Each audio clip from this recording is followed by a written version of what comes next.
Chapitre 4 des femmes. Si les triangles extrêmement pointus de nos soldats sont redoutables, on n'aura aucune peine à en déduire que nos femmes sont plus terribles encore. Car si le soldat est un coin à fendre, la femme étant, pour ainsi dire, tout en pointe, du moins aux deux extrémités, est un aiguillon. Ajoutez à cela le pouvoir de se rendre pratiquement invisible à volonté, et vous en conclurez qu'à Flatland, une femelle est une créature avec laquelle il ne fait pas bon de plaisanter.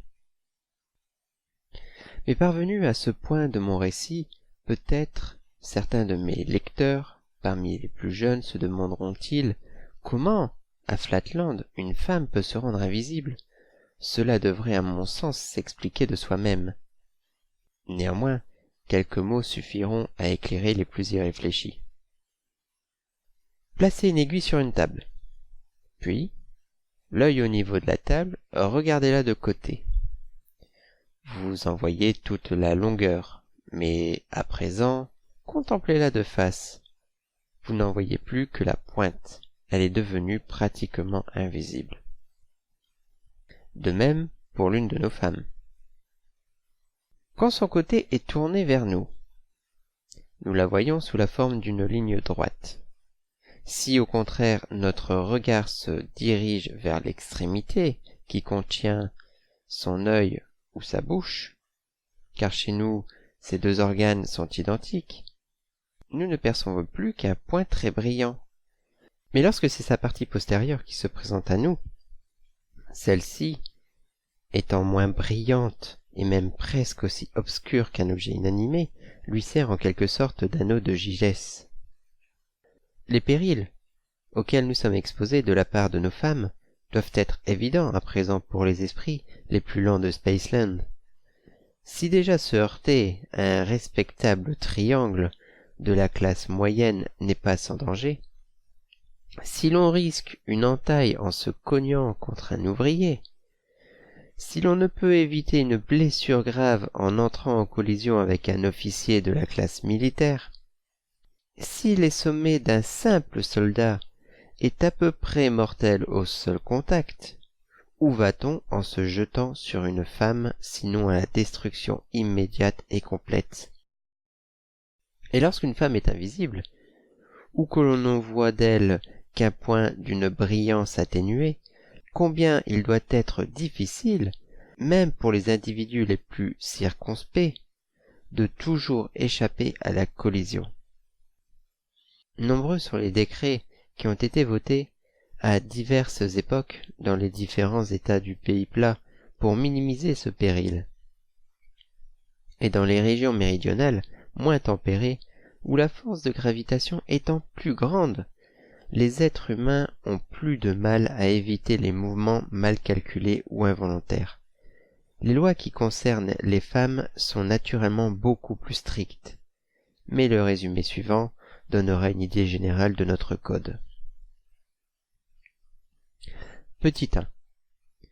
Toute maison doit avoir, du côté est, une entrée exclusivement réservée à l'usage des femmes.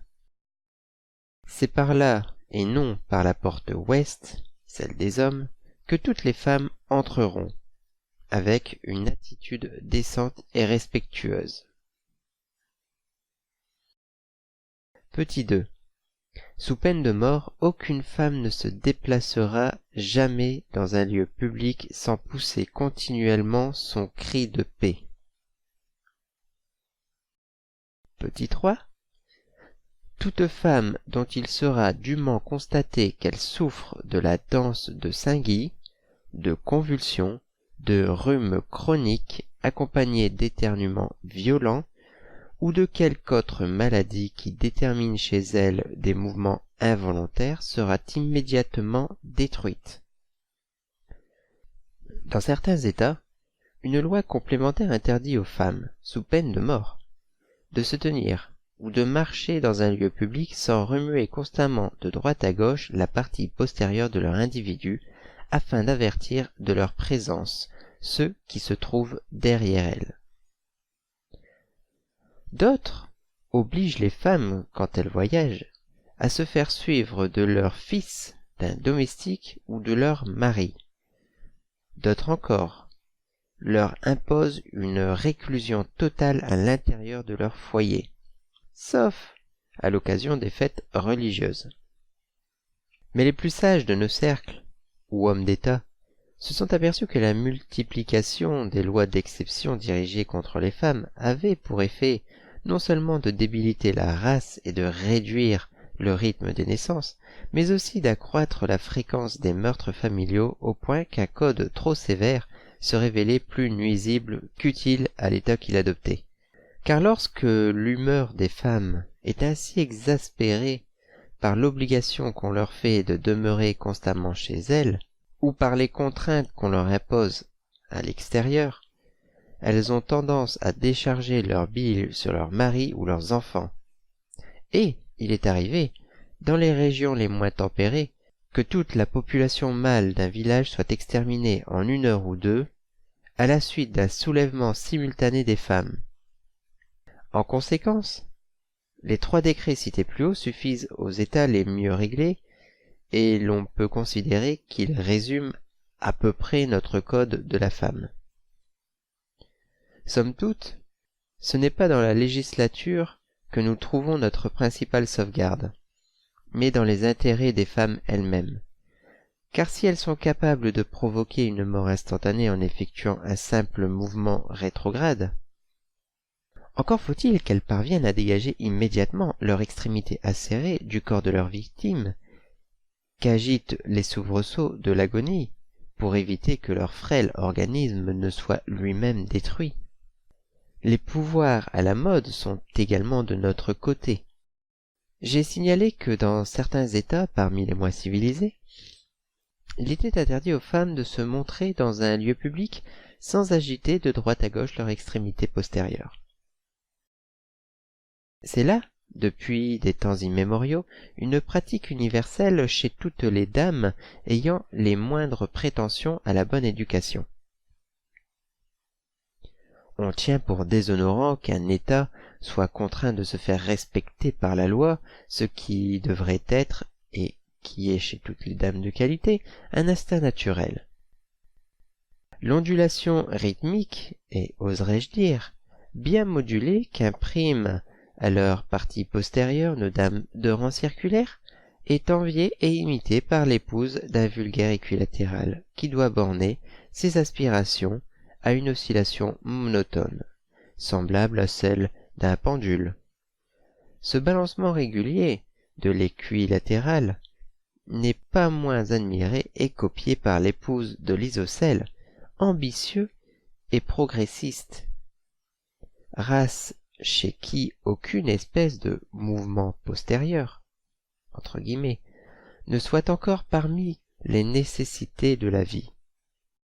Donc, dans toutes les familles qui occupent un certain rang de la société, le mouvement postérieur, entre guillemets, est une institution aussi ancienne que le temps lui-même. Là, les maris et leurs fils sont au moins à l'abri des attaques invisibles. Mais il ne faut nullement conclure de tout cela que nos femmes n'ont pas une nature affectueuse. Par malheur, la passion du moment l'emporte chez le sexe faible, sur toute autre considération. C'est là, bien entendu, une conséquence inévitable de leur conformation déficiente. Puisqu'elles ne peuvent prétendre posséder un angle, aussi réduit soit-il, étant inférieures sur ce plan aux plus misérables des isocèles, elles sont, par là même, complètement dénuées de cérébralité et incapables de réflexion, de jugement, de pensée, presque de souvenir. De ce fait, elles oublient, dans leurs accès de furie, tous les droits que leurs victimes peuvent avoir sur leur affection et ne s'arrêtent à aucune distinction. Je connais personnellement le cas d'une femme qui extermina toute sa maisonnée et qui, une demi-heure après, une fois sa rage passée et les débris balayés, demanda ce qui était devenu de son mari et de ses enfants. Il ne faut donc évidemment pas hériter une femme tant qu'elle est en état de se retourner. Quand on la tient dans ses appartements, qui sont conçus de façon à lui ôter cette faculté.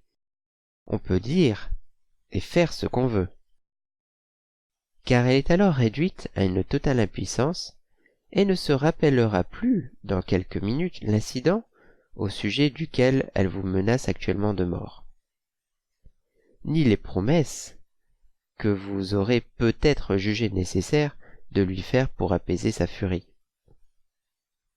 Tout compte fait, nous nous tirons assez bien d'affaire dans nos relations conjugales, quoiqu'il n'en soit pas toujours ainsi dans les couches inférieures des classes militaires. Là, le manque de tact et l'imprudence des maris donnent lieu, parfois, à d'indescriptibles désastres.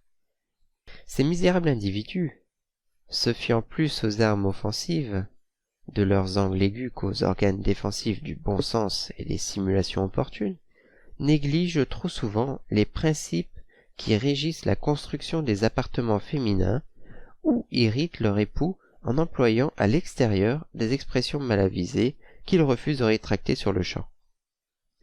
En outre, un respect brutal et têtu de la vérité littérale les rend peu enclins à ces débauches de promesses grâce auxquelles le cercle, plus judicieux, apaise en un instant sa compagne. Il en résulte des massacres. Ceux-ci, au reste, ne sont pas sans avantage car ils éliminent les plus grossiers et les plus tapageurs des isocèles. Et nombre de nos cercles tiennent les instincts destructeurs du sexe maigre pour l'une de ces dispositions providentielles qui servent à endiguer l'accroissement excessif de la population et à étouffer la révolution dans l'œuf. Toutefois, je n'irai pas jusqu'à dire que même dans les foyers les mieux réglés et les plus proches de l'état circulaire, l'idéal de la vie familiale est aussi élevé que chez vous, à Spaceland. Nous connaissons la paix, dans la mesure où l'absence de massacre mérite ce nom.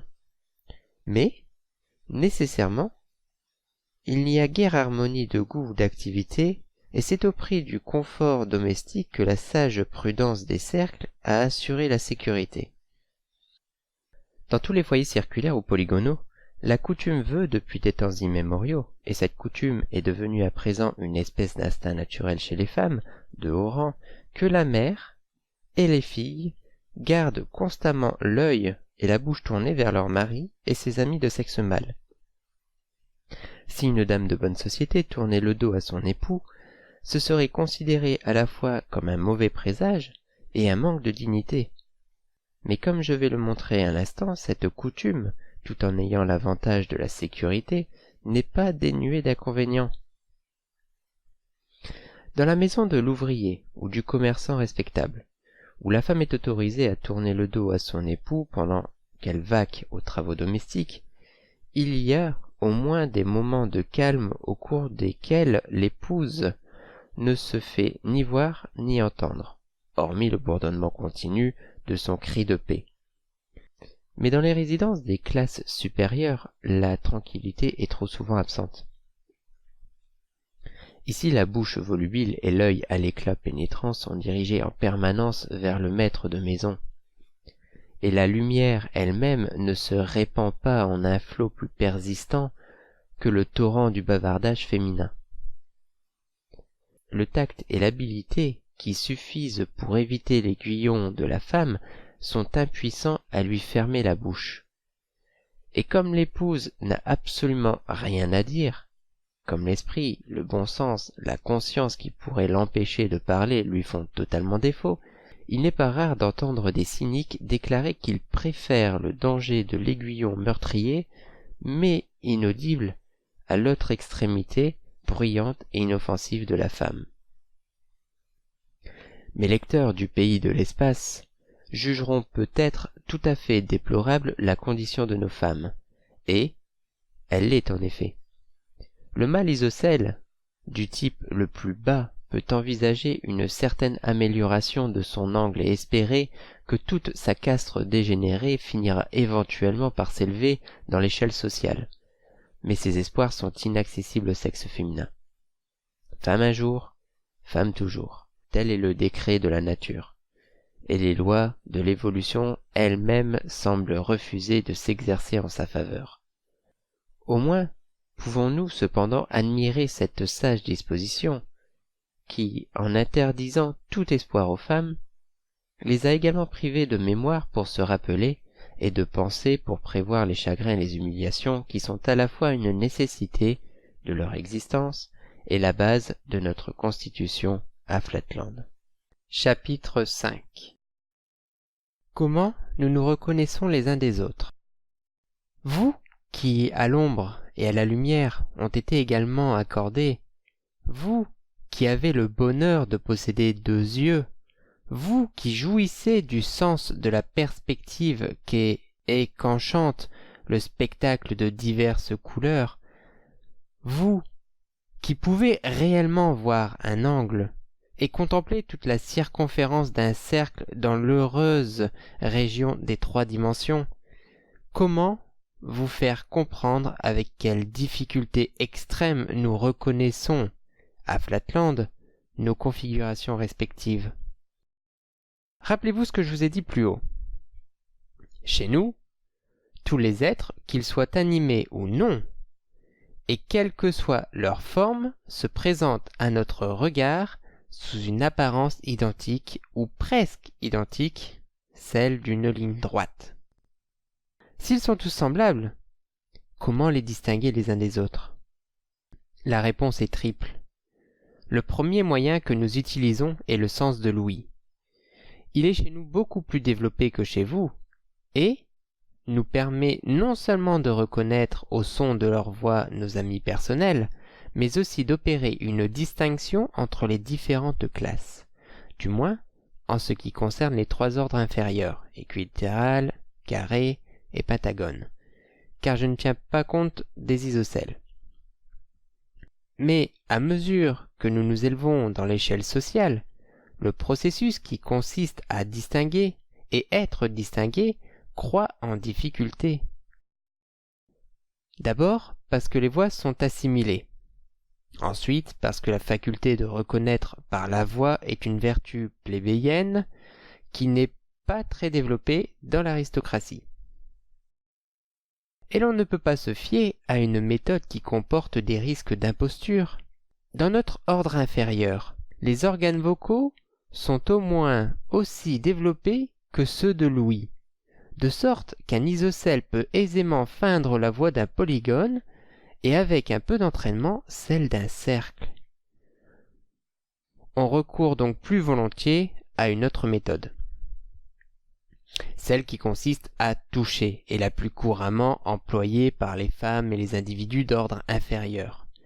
Je parlerai plus loin de nos ordres supérieurs. En tout cas, lorsqu'ils ont affaire à des étrangers et quand il s'agit de reconnaître non pas la personne, mais la classe. Par conséquent, le processus qui consiste à toucher correspond chez nous à ce qui est la cérémonie de présentation dans la bonne société de Spaceland. Permettez-moi de vous faire toucher mon ami M, un tel qui aura l'honneur de vous toucher à son tour. Telle est encore la formule de présentation habituelle à Flatland chez ceux de nos gentilshommes compagnards qui vivent à l'écart des villes et restent attachés aux anciens usages. Mais chez les citadins et les hommes d'affaires, les mots « qui aura l'honneur de vous toucher à son tour » sont omis et la phrase abrégée devient « permettez-moi de vous faire toucher monsieur un tel ». On suppose, bien entendu, que l'opération sera réciproque. Nos jeunes lions, encore plus modernes et fringants, qui détestent tout l'effort superflu et sont suprêmement indifférents à la pureté de leur langue natale, condensent encore davantage la formule en utilisant le terme « toucher », dans un sens technique qui correspond à recommander dans l'intention de toucher et d'être touché. Et à notre époque, le jargon en usage dans les milieux mondains ou chez les gens émancipés des classes supérieures sanctionne un barbarisme tel que « Monsieur Smith, permettez-moi de toucher Monsieur John ». Mon lecteur ne doit pas en conclure que le toucher est un processus aussi fastidieux qu'il serait chez vous, ni qu'il nous est nécessaire de toucher entièrement tous les côtés d'un individu avant de déterminer la classe à laquelle il appartient. Une pratique et un entraînement de longue date, commencés à l'école et parachevés par l'expérience de la vie quotidienne, nous mettent à même de distinguer immédiatement, dès le premier contact, les angles d'un triangle équilatéral de ceux d'un carré, ou d'un polygone. Et je n'ai pas besoin d'ajouter que le sommet sans cervelle d'un isocèle aux angles aigus est reconnaissable au toucher le moins exercé. Dès que nous la possédons, cette indication nous renseigne sur la classe de la personne à laquelle nous nous adressons, à moins toutefois qu'elle appartient aux rangs les plus élevés de la noblesse. Là, on se trouve en face d'une difficulté beaucoup plus grande. Un agrégé de notre université de Wengridge lui-même passe pour avoir un jour confondu un polygone à 12 côtés avec un autre à 10 côtés. Et il n'y a sans doute pas un docteur S-Sciences, appartenant ou non à cette fameuse université, qui puisse se vanter de savoir distinguer sur le champ, et sans hésitation, un membre de l'aristocratie à 20 ou 24 côtés. Si certains de mes lecteurs se rappellent les extraits du Code législatif concernant les femmes que j'ai cités plus haut, ils comprendront aisément que la méthode de la présentation par le contact nécessite de la prudence et de la discrétion. Autrement, les angles risqueraient d'infliger au toucheur imprudent une blessure fatale. Il est essentiel pour sa sécurité que le toucher reste absolument immobile. Un sursaut, un brusque changement de position, oui, même un éternuement violent, voilà ce qui s'est déjà révélé désastreux pour les étourdis et qui a étouffé dans l'œuf plus d'une amitié pleine de promesses. Ceci est particulièrement vrai pour les individus appartenant aux classes inférieures des triangles. Chez eux, l'œil est situé si loin du sommet que c'est à peine s'ils peuvent avoir connaissance de ce qu'il se passe à cette extrémité-là de leurs êtres. Ils ont, en outre, une nature grossière et rude, qui n'est guère sensible au toucher délicat du polygone hautement organisé. Par conséquent, on ne s'étonnera pas d'apprendre qu'un mouvement involontaire de la tête est, à maintes fois déjà, privé l'état d'une existence précieuse. J'ai ouï dire que mon excellent grand-père, l'un des membres les moins irréguliers de sa malheureuse classe isocèle, au point que, peu avant son décès, le Conseil sanitaire et social l'admit par 4 voix sur 7 au rang d'équilatéral, déplorait souvent, avec une larme dans son œil vénérable, un accident qui était arrivé à son arrière-arrière-arrière-grand-père, respectable ouvrier dont l'angle ou cerveau mesurait 59 degrés 30. À l'en croire, mon malheureux ancêtre, en se laissant toucher par un polygone alors qu'il souffrait de rhumatisme, eut un brusque sursaut et transperça accidentellement le grand homme en pleine diagonale. À la suite de quoi, en partie sous l'effet de sa longue détention et de sa dégénérescence, en partie à cause du choc moral qui fut ressenti par toute sa paternité, notre famille recula d'1,5 degré dans son ascension vers une situation meilleure. En conséquence, à la génération suivante, le cerveau familial fut coté à 58 degrés seulement. Et il fallut attendre 5 générations supplémentaires pour regagner le terrain perdu, atteindre les 60 degrés et quitter définitivement la classe des isocèles. Voilà quelle série de calamités découla d'un petit accident survenu au milieu d'une opération de toucher. À ce point de mon exposé, je crois entendre certains de mes lecteurs, parmi les plus instruits, s'écrier « Comment à Flatland pourriez-vous savoir quoi que ce soit des angles, des degrés ou des minutes ? Nous, dans les régions de l'espace, nous sommes capables de voir un angle parce que nos yeux nous montrent 2 lignes droites inclinées l'une vers l'autre. Mais vous, qui ne voyait qu'une seule ligne droite en même temps, ou, en tout cas, plusieurs fragments de droite disposés en une seule ligne. Comment pouvez-vous discerner un angle, et encore mieux, mesurer des angles de dimensions différentes? Je réponds que si nous ne sommes pas capables de voir les angles, nous pouvons les inférer, et ceci avec une grande précision.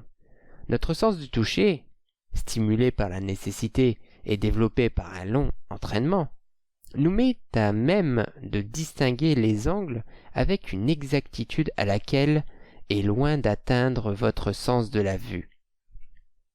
Quand il n'est pas aidé par une règle ou un compas, et il ne doit pas omettre d'expliquer que nous disposons d'appuis naturels qui nous sont d'un grand recours. Chez nous, une loi de la nature veut que le cerveau de la classe isocèle commence à un demi-degré ou 30 minutes et s'accroisse, si accroissement il y a, d'un demi-degré à chaque génération jusqu'à ce que l'objectif de 60 degrés soit atteint, étape au terme de laquelle l'individu échappe au servage et entre en homme libre dans la classe des réguliers.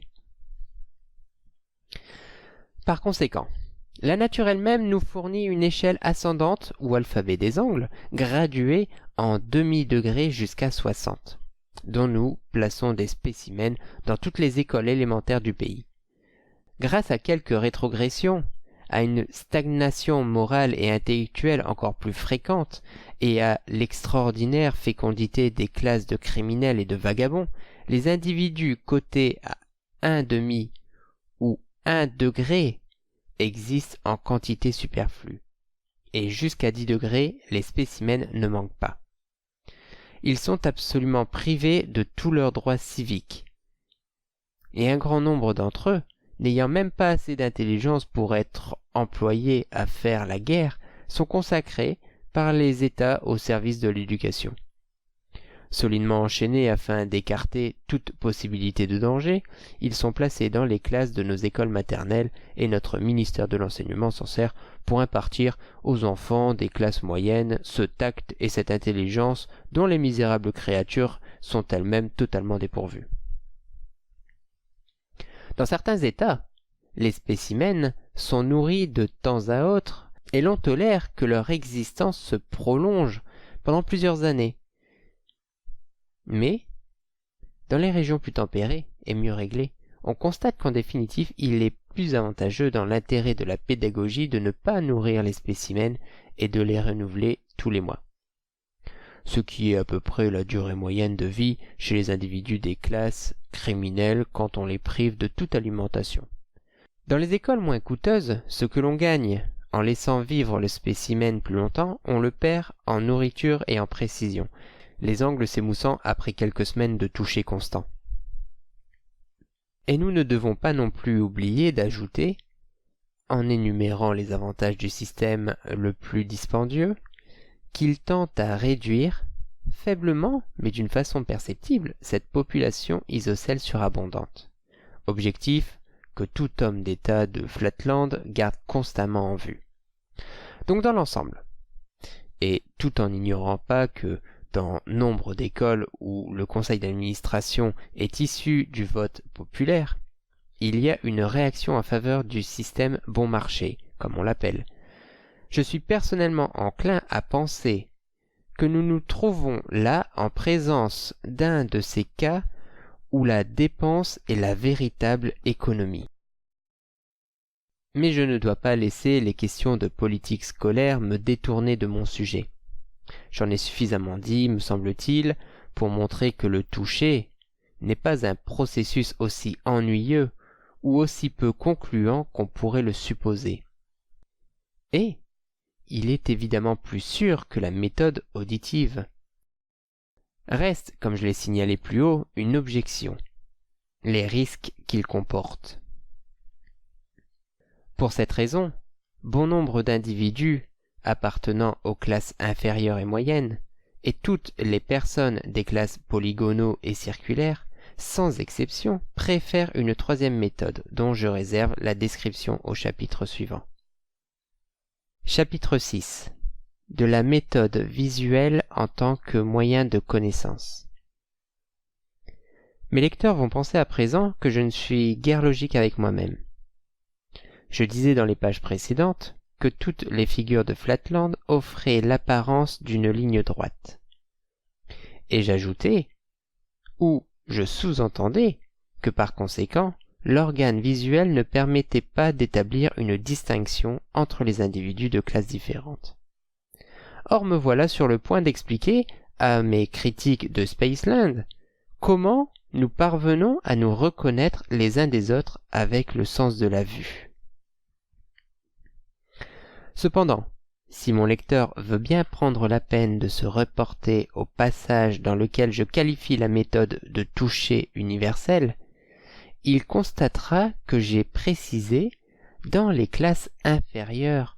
C'est seulement dans les classes supérieures et sous des climats tempérés que la méthode visuelle est pratiquée.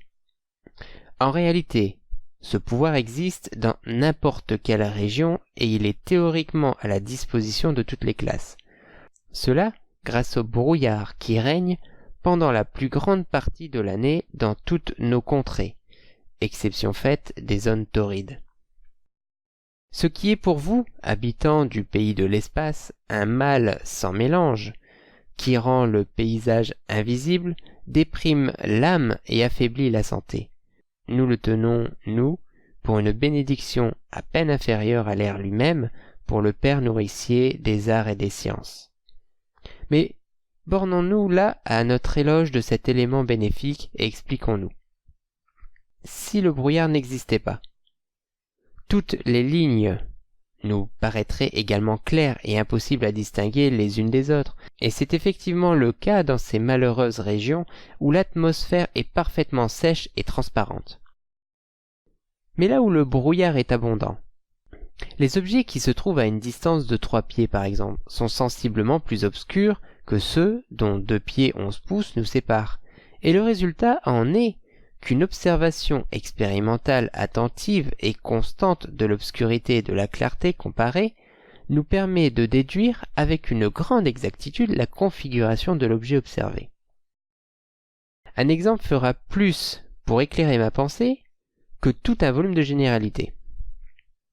Supposons que je vois approcher 2 individus dont je désire déterminer le rang. Ce sont par exemple un marchand et un médecin, ou autrement dit un triangle équilatéral et un pentagone. Comment les distinguerai-je l'un de l'autre?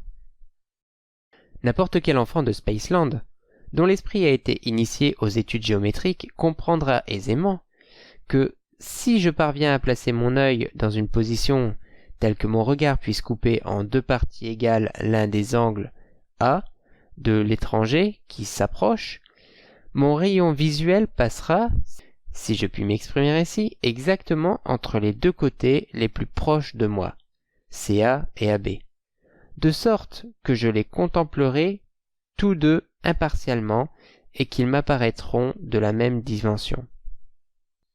Mais que verrai-je dans le cas 1 du marchand? Je verrai une ligne droite DAE. Donc, le point médian, A, étant le plus proche de moi, sera plus brillant. Toutefois, de part et d'autre de ce point, la ligne disparaîtra rapidement dans l'obscurité parce que les côtés AC et AB disparaissent rapidement dans le brouillard. Et les points D et E, qui sont à mes yeux les extrémités du marchand, seront plus obscurs. En revanche, dans le cas 2 du médecin, quoique là aussi je vois une ligne d'E'E' avec un point médian A' d'une grande brillance. Cette ligne disparaîtra moins rapidement dans l'obscurité parce que les côtés A'C', A'B' disparaîtront moins rapidement dans le brouillard, et les points D'E'E', qui sont à mes yeux les extrémités du médecin, seront moins obscurs que les extrémités du marchand.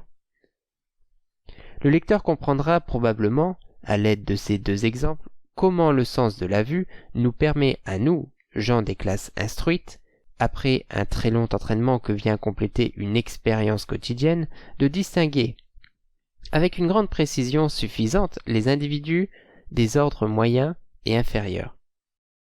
Si mes maîtres du pays de l'espace ont assez bien saisi cette idée générale pour en concevoir la possibilité et ne pas juger mon exposé incroyable dès l'abord, j'aurai réalisé tout ce que je peux raisonnablement espérer. Si je me lançais dans des précisions supplémentaires, je ne ferais que semer le trouble dans les esprits. Toutefois, dans l'intérêt des lecteurs jeunes et inexpérimentés qui pourraient déduire des deux exemples très simples que j'ai cités plus haut, il s'applique à mon père et à mes fils que la méthode visuelle ne présente aucune difficulté. Il sera peut-être utile d'indiquer que dans la vie réelle, les problèmes qu'elle pose sont beaucoup plus subtils et complexes. Si par exemple mon père, le triangle, en s'approchant de moi, me présente non pas son angle mais son côté, je pourrais à bon droit me demander, tant que je ne l'aurais pas invité à pivoter sur lui-même, ou que je ne l'aurais pas contourné, s'il n'est pas une ligne droite ou, en d'autres termes, une femme. De même, lorsque je me retrouve en compagnie d'un de mes petits-fils, hexagonaux, et que je contemple de face l'un de ses côtés, AB, je ne vois, le diagramme ci-joint le montre avec évidence, qu'une ligne AB, relativement claire, dont les extrémités s'estompent à peine. Les deux lignes plus petites, CA et BD, entièrement obscures, qui plongent dans une obscurité encore plus profonde vers les extrémités C et D. Mais, je ne dois pas céder à la tentation de m'étendre sur ce sujet. Le pire mathématicien de Spaceland me croira volontiers si j'affirme que les problèmes de la vie, tels qu'ils se présentent aux gens instruits, lorsqu'ils sont eux-mêmes en mouvement qui pivotent, avancent ou reculent, et s'efforcent en même temps de distinguer par le sens de la vue plusieurs polygones, de haut rang, qui se meuvent dans des directions différentes, dans une salle de bal ou dans un salon, par exemple, sont nécessairement de nature à éprouver l'angularité des intellects les plus élevés et justifient amplement les avantages considérables dont jouissent nos savants professeurs de géométrie.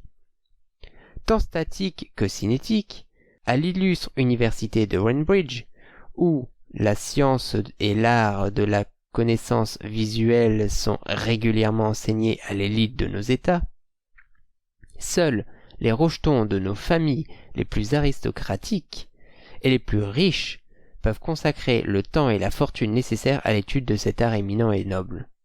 Moi-même, qui suis mathématicien de réputation non négligeable et grand-père de deux hexagones parfaitement réguliers, aux qualités prometteuses, je me sens parfois plongé dans une perplexité très profonde quand je me trouve au sein d'une foule de polygones des classes élevées, tous en train de pivoter sur eux-mêmes. Et bien entendu, un tel spectacle est presque aussi inintelligible pour un commerçant du commun ou un cerf qui le serait pour vous, mon cher lecteur, si vous étiez subitement transporté dans notre pays. Au milieu d'une telle foule, vous ne verriez de toutes parts qu'une ligne, apparemment droite, mais dont les segments varieraient irrégulièrement et perpétuellement en brillance et en obscurité. Eussiez-vous même achevé votre 3e année d'études dans les classes pentagonales et hexagonales de l'université et connaîtriez-vous à fond la théorie du sujet, que vous ressentiriez encore le besoin de plusieurs années d'expérience avant de pouvoir vous déplacer dans un milieu à la mode sans bousculer vos supérieurs, que vous ne pourriez point demander à toucher sans déroger à l'étiquette, et qui, plus cultivés et mieux élevés que vous, seraient au fait de tous vos mouvements, alors que vous ne sauriez à peu près rien des leurs. En un mot, pour se comporter avec une parfaite bienséance dans une société polygonale, il faudrait être soi-même polygone. Telle est du moins la pénible leçon que l'expérience m'a enseignée.